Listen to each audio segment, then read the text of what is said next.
you guys are rolling right now. You're 8-2-0 in your last 10, second in the Central. So maybe, just some thoughts on what's going so well for the team right now.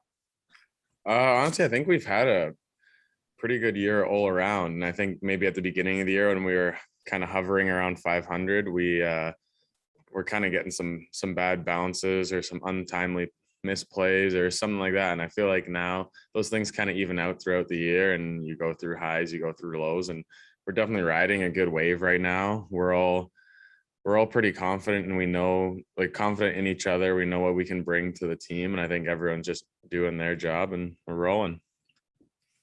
One of the things that seems to be, working so well, and it seems like a collective 5-man thing really, is the fact that you guys are limiting the shots. I don't know, Mikkel Burton likes it too much, but you guys really seem to be killing a lot of opportunities for the opposition. How important is that for your game overall?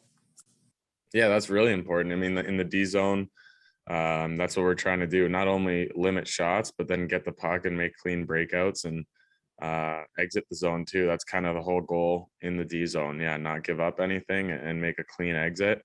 And yeah, like you said, I think we've been out shooting most teams we're playing, and that's kind of a recipe for success.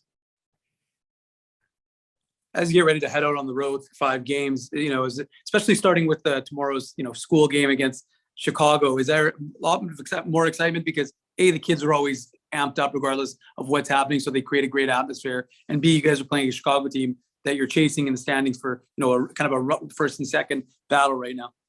Yeah, for sure. I mean, sometimes the 11 a.m. start's a little weird, not used to that since minor hockey or whatnot, but we're really excited to play Chicago. I think it's always great to test yourself against, probably the best team in the league right now. I think, I don't know, I seen some stats from last week where I mean, they look really dominant right now. So we're pretty excited to play them. And yeah, we know there's going to be energy in the building too. And it's kind of going to be a crazy, not know what to expect 11 a.m. game. And I'm excited for it. I know our group is.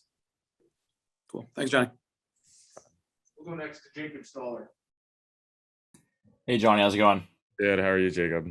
Good. Thanks for taking the time to speak to us. So you kind of spoke about how you guys are out shooting teams quite a bit throughout the year and whatnot, and even in the early stages of the year, Mark made a case to say like the best part of your guys' hockey was breaking out of the zone, which that can sometimes be something that teams struggle with or need to take a bit to gel. Why is it that you guys think that you've been able to transition so well?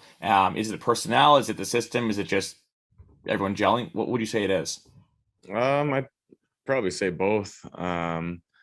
You definitely need, some skill and being able to get your head up and make a play to have a great breakout.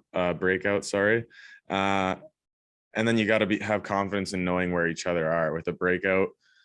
It's crazy. It's almost like little things, just like talking to each other, yelling at a guy on the ice, just because when you hear someone who's open and wants the puck, you can just move it a split second faster. You can be confident in that play.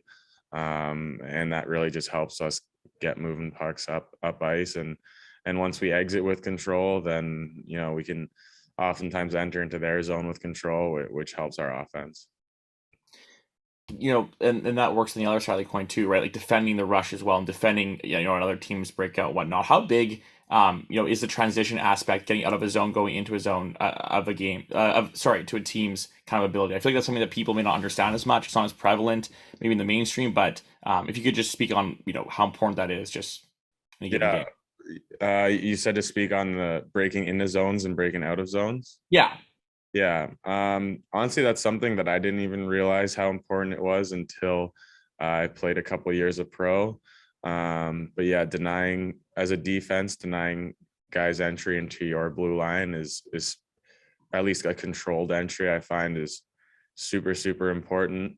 And then when you break out with control, that also is really important as well. So yeah, I would say those are areas that, they're kind of a little more specific that maybe the average fan wouldn't notice. But like you said, those are areas of the game that, as a defender, and kind of for me personally, I guess the way I play the game, that's something that I really need to focus on. And I've noticed big improvements in my game when I get a good gap and try and deny guys entry into our zone.